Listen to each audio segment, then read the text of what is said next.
au milieu de l'hiver, c'est-à-dire vers le 1er février. L'essentiel des pluies est déjà tombé, car en Israël nous nous trouvons dans l'hémisphère nord avec un climat tempéré chaud. Les 6 mois d'hiver, il est censé pleuvoir et venter. Les 6 mois de printemps et d'été, le ciel reste bleu pratiquement tout le temps. La sève commence à remonter, faisant renaître les arbres précoces. Il y a des arbres tardifs qui se réveilleront tard.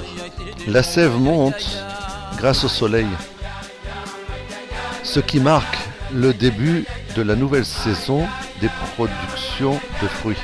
On parle ici des productions de fruits qui repoussent chaque année. Il y a des fruits qui repoussent plusieurs fois par an et il y a des fruits qui se trouvent sur le marché pratiquement toute l'année. D'une manière générale, la saison commence avec les nouvelles chaleurs. Certes, au mois de février, mars, avril, la terre est froide, donc le monde est froid dans l'hémisphère nord. Peu à peu, le soleil réchauffera la terre et séchera les eaux. Les fruits poussent grâce à l'eau. Lorsqu'il fait trop froid, c'est de la glace. Lorsqu'il fait trop chaud, l'eau s'évapore.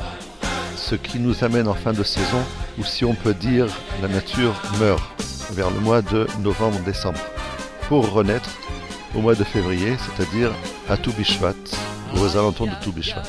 Tou Bishvat, le 15 du 11e mois du calendrier juif. Le 15 du 11e mois du calendrier juif qui commence au mois d'avril, Nissan, le mois où nous sommes sortis d'Égypte. La preuve, c'est que septembre signifie 7, octobre 8, novembre 9, décembre 10, ce qui marque le début de la nouvelle saison des productions de fruits.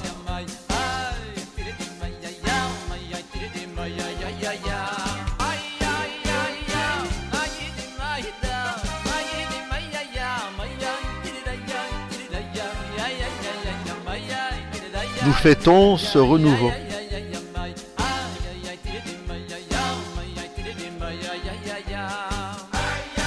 L'amandier fleurit. Sa fleur se transforme en fruit en 21 jours. C'est-à-dire que le fruit se dévoile en 21 jours. Il faut bien entendu qu'il mûrisse. On pourra le consommer qu'aux alentours du mois de juin. L'amandier est l'arbre qui fait apparaître ses fruits le plus rapidement. Dans la sagesse juive, l'amandier représente le zèle. Enseignement de nos sages dans le traité de Ta'anit.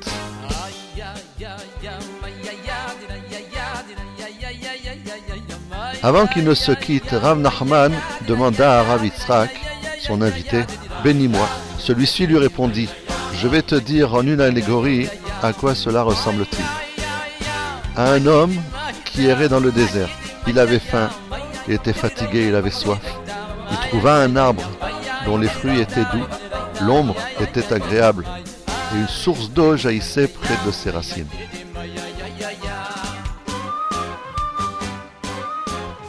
L'homme mangea des fruits de cet arbre, but de l'eau de la source qui coulait près de là, et put se reposer à l'ombre.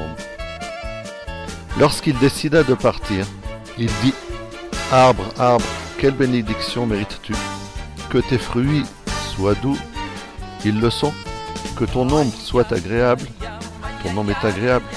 Que tu sois abreuvé par une source d'eau, voilà la source.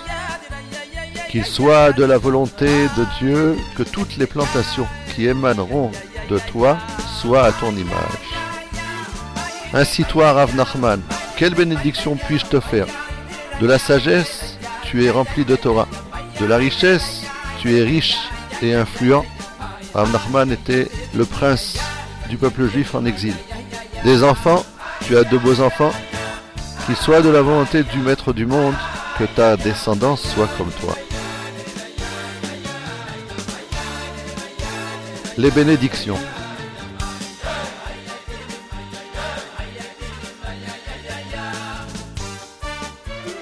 Pour se souvenir de toutes les étapes de travail, de traitement, de fabrication, de mise en boîte ou en bouteille,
de transport, de commercialisation, jusqu'à ce que la nourriture arrive devant nous, devant le consommateur.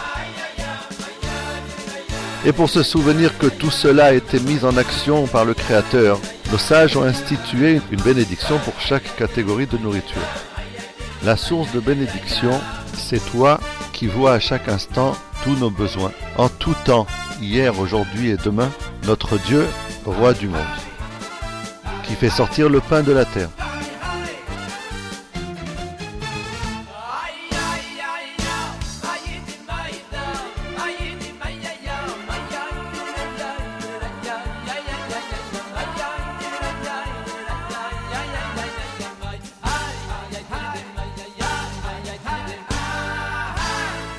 Crée du néant le fruit de la terre.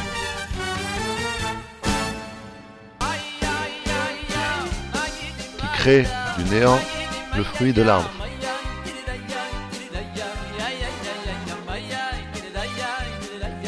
Qui crée du néant le fruit de la vigne.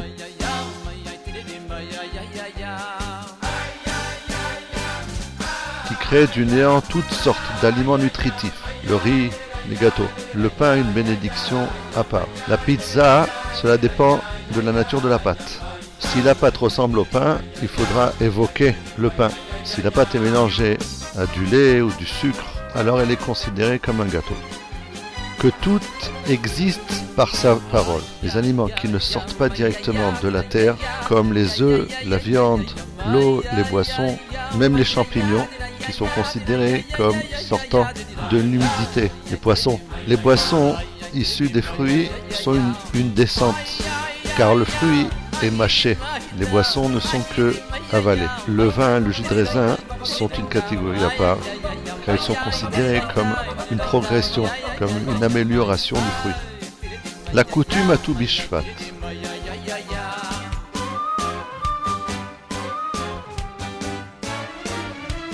Bien qu'il soit difficile de se procurer à cette époque de l'année la plupart des fruits, nous avons la coutume de rassembler sur notre table le maximum de styles de fruits, que nous divisons en plusieurs catégories. Dans cette première partie, nous traitons des fruits indiqués spécialement dans la Torah. Il y a 7 styles, plus le cédra, l'étrog, qui est mis en valeur par un commandement spécial. Le blé est appelé fruit de la terre. Les olives, l'orge, les dattes, le raisin, les figues, la grenade. Le blé, fruit de la terre. Sa bénédiction, Boré Peri Ha'adama, qui a créé le fruit de la terre.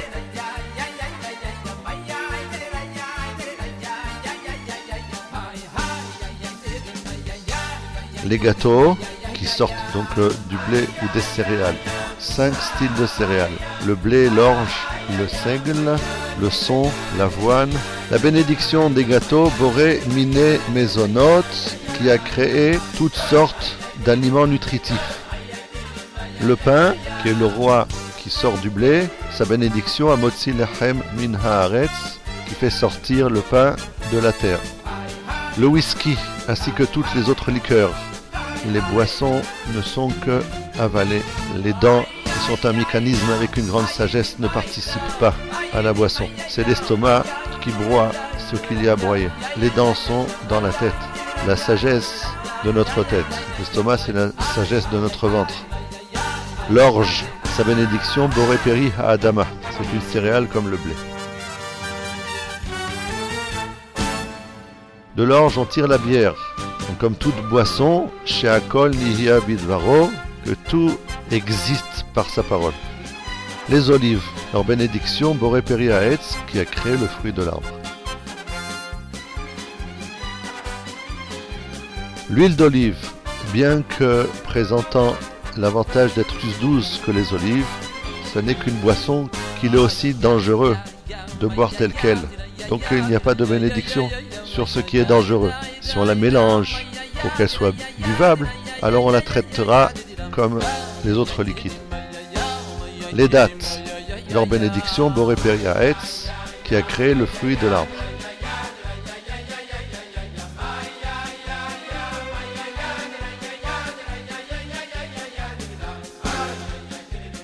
Le raisin, le fruit lui-même, sa bénédiction, Boré Peri Ha'etz. qui a créé les fruits de l'arbre. Les vins rouges, blancs ou le jus de raisin, leur bénédiction est spéciale parce qu'il y a ici un progrès, la qualité de nourrir et de réjouir. Donc leur bénédiction Boré Péria Geffen qui a créé le fruit de la vigne. Les figues Boré Péria Etz qui a créé les fruits de l'arbre. Des figues, on tire la liqueur qui s'appelle la boucha. Comme tout liquide, chez Akol Niyabidvaro, que tout existe par sa parole. La grenade, Boré Péria Etz, qui a créé le fruit de l'arbre.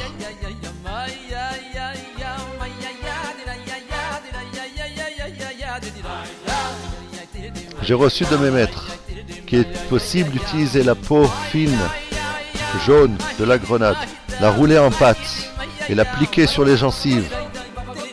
Le cédra étrogue sa bénédiction Boré Péria Etz quand on le consomme, pas quand on l'utilise à Sukkot. Nous avons reçu de nos maîtres que la confiture tirée des étrogues qui ont servi au commandement spécifique de Sukkot, de toutes les façons bon, en tout temps pour les femmes enceintes, permet d'avoir de beaux bébés qui sentent bon. De plus, si on utilise le jus de cette étrogue, qu'on le mélange à de l'huile d'olive, on peut utiliser au goutte à goutte pour déboucher les oreilles. Dans la deuxième partie, nous parlerons des différents styles de fruits. Il y a des fruits avec des noyaux, des pépins, il y a des fruits qui sont eux-mêmes les noyaux, il y a des fruits qui ont des épluchures que l'on peut consommer, d'autres que l'on ne peut pas manger. Certains ont plusieurs écorces, etc.